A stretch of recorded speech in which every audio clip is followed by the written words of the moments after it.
満身創痍の木原選手。彼を支えるブルーのコーチ。近くに寄り添う三浦選手。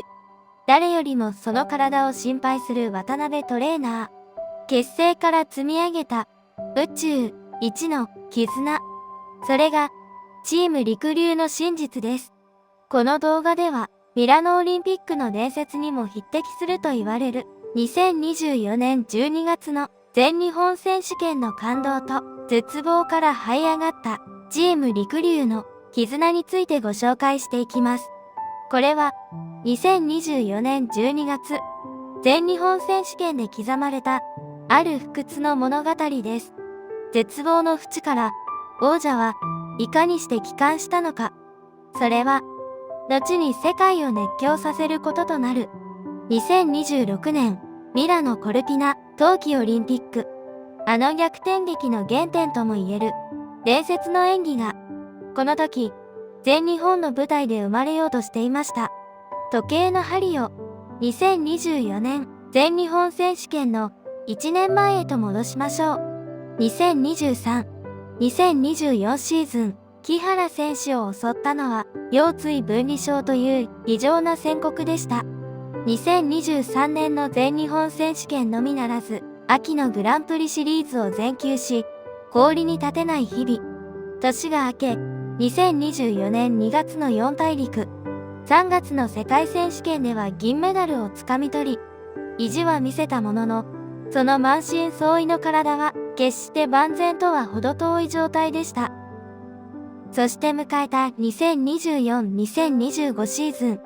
オフはケアを最優先して過ごした陸流ペアは、秋のグランプリシリーズ前の序盤戦となる9月のイタリア、ロンバルディア杯で約半年ぶりに実戦復帰を果たします。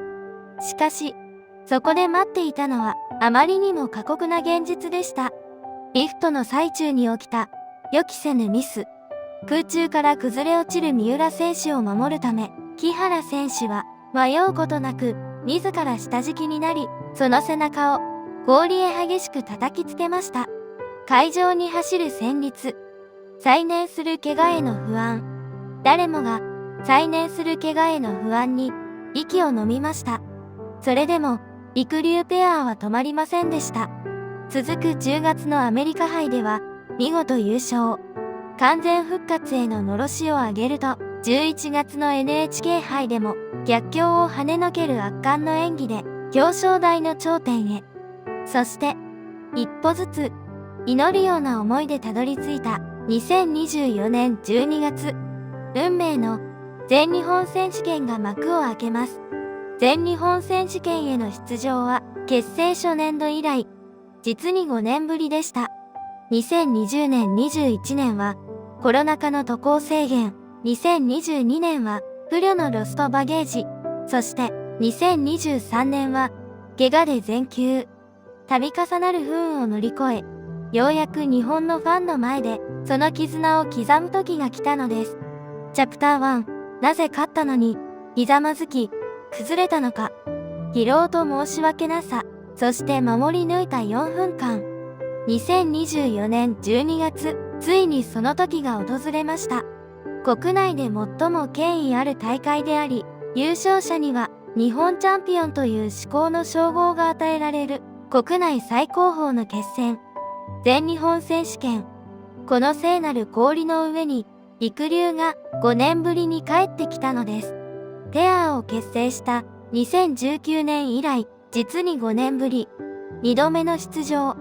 すでに世界の主要大会をすべて制し、フィギュア界の至宝と言われる年間グランドスラムすら達成した2人が、今、改めて原点である日本の舞台に立ちます。会場を埋め尽くしたファン、そして固唾を飲んで見守るスケート関係者。誰もが、これまで2人が歩んできた険しい道のりに思いを馳せ、その姿を熱い感動の眼差しで見つめていました。陸流の演技が終わった瞬間、会場は拍手に包まれました。けれど、リンクに残ったのは勝者の余裕よりも張り詰めた空気でした。木原選手は表情で膝をつき、しばらく立てない。その肩を三浦選手がそっと撫でる。勝ったのになぜ崩れたのか。その答えはスコアボードの中ではなく、2人が積み上げてきた時間の中にあります。その崩れ方は単なる体力切れではありません。木原選手は後に、あの瞬間を疲労とミスへの申し訳なさで立てなかったと語っています。痛みや不安を抱えた体。それでも最後まで崩さずに滑り切った責任感。そして、ミスが出た事実を誰より自分が受け止める木原選手の優しさ。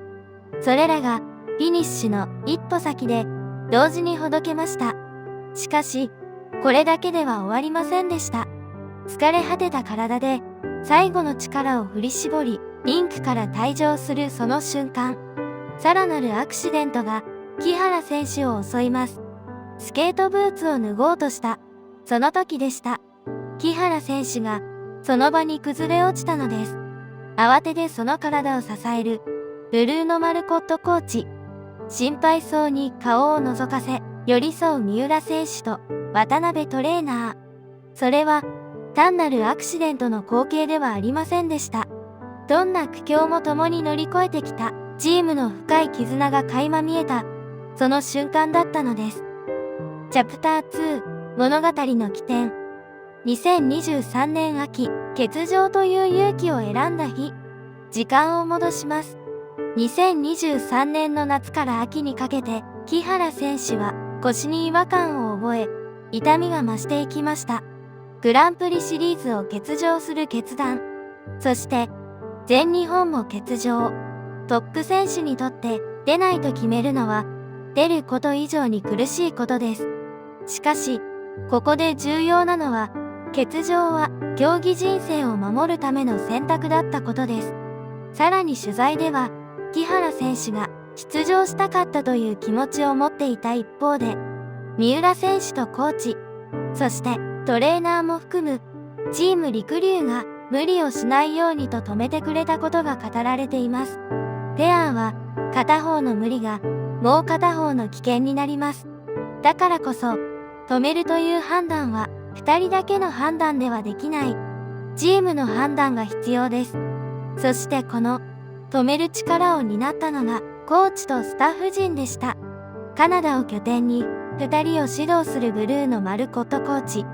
実はブルーのコーチは木原選手が以前ペアを組んでいた高橋成美さん、成龍ペアの指導にも関わっていました。その縁が数年後に陸流の指導につながっていきます。フィギュアは出会いと縁が競技人生を動かします。陸流の物語も例外ではありません。チャプター3、リハビリの現実。戻ってきてもすぐには飛べない。欠場の先に待っているのは静かなリハビリの日々です。氷に乗れない期間。戻れてもできることが限られる期間。氷上復帰後もジャンプは回数や内容が制限され、一人だったら押しつぶされるかもしれないけれど、りくちゃんがいてくれたので助けられましたと木原選手は語っています。ここに陸流の絆の核があります。強いから支え合うのではなく、弱る日があるから支え合う。そして支えは2人だけではありません。2人のコーチとして、ブルーノ・マルコットコーチとその妻でもあるメーガン・デュハメルコーチがいます。メーガンコーチは世界で戦い抜いた元トップペア選手。彼女は陸流のらしさを象徴する技の一つを教えています。木原選手が足を開き、三浦選手がその下をくぐり抜け、勢いのまま抱え上げる。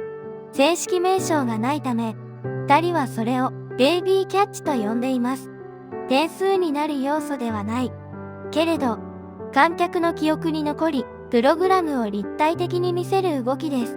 こういう細部を積み上げる時間こそが、怪我で止まった時間を、ただの空白にしませんでした。メーガンコーチは、2015年に当時自身のコーチでもあったブルーのコーチと結婚し、現在は公私ともにパートナーとしてチーム陸流で活動しています。夫婦であり強力な指導者コンビである2人が、陸流ペアの仲の良さやほっこりしたムードを作り上げ、快進撃を支えているのでしょう。チャプター4、2024年、再起のシーズン。戻るから、勝つへ。2024年。二人は復帰を単なる出場では終わらせませんでした。復帰戦では、完全な仕上がりではなくても、目標をクリアすることを積み重ねていく。そして、年末、全日本。ここは、二人にとって、帰還の舞台です。過去4年、コロナ禍、故障、渡航トラブル。理由は違っても、全日本に立てない年が重なりました。だからこそ、2024年12月の全日本は、やっと戻ってきたではなく、戻ってきた上で、結果を出す場所でした。チャプター5、2024年全日本のフリーの演技。波乱の序盤。それでも崩れない。フリーの序盤、木原選手にミスが出ます。ここが怖い。ペアは、片方のミスが二人のリズムを一気に崩します。けれど、りくりゅうは崩れませんでした。むしろ、そこから集中力を高め、要素を積み上げていく。リフトは高い評価を取り、スローもまとめる。サイドバイサイドも決めきる。ミスがあっても引きずらずに演技ができたと、試合後にも語っているように、その積み重ねが優勝へつながる演技となりました。そして、フィニッシュ。その瞬間、会場は割れんばかりの大歓声と、惜しみない拍手に包まれました。降り注ぐスタンディングオベーション。木原選手が膝をつく。立てない。三浦選手が近づき、木原選手の肩を引き寄せます。勝利の祝福よりも先に、お疲れ様と、大丈夫が、先に出たような瞬間でした。幾多の苦難を乗り越え、再びこの場所に帰ってきた二人への最大級の敬意が会場の空気を震わせていました。チャプター6、チームの絆。二人ではなく、チームで戦っている。りくりゅうの絆が語られるとき、注目はどうしても二人に集まります。でも、本当は外側にもう一層、熱い輪があります。コーチ、トレーナー、医療、リハビリ、コンディショニング、環境。例えば、トレーナーの渡辺則夫さんは、選手の心の動きを見ながら、コーチと話し合い、どのタイミングで何ができるかを考えて関わっていると語っています。トレーナーの役割は、筋肉をほぐすだけではありません。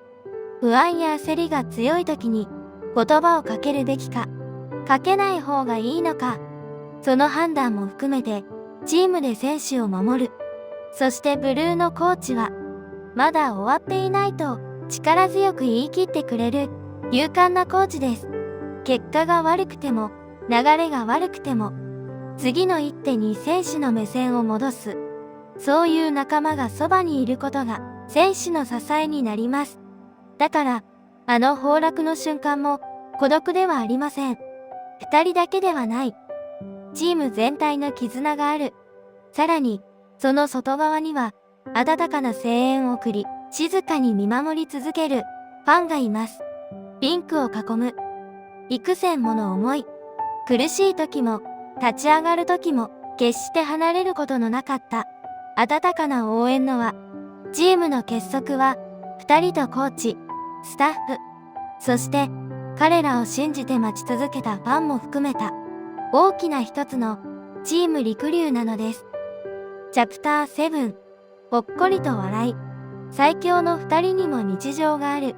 この、全日本選手権の激闘を終えた直後、二人が見せたのは、世界王者らしからぬ、等身大の素顔でした。しばらく離れていた日本で、何がしたいかを問われた三浦選手。真っ先に口にしたのは、実家でゆっくりしたいという願いと、そして意外にも、歯医者の予約を入れたという一言でした。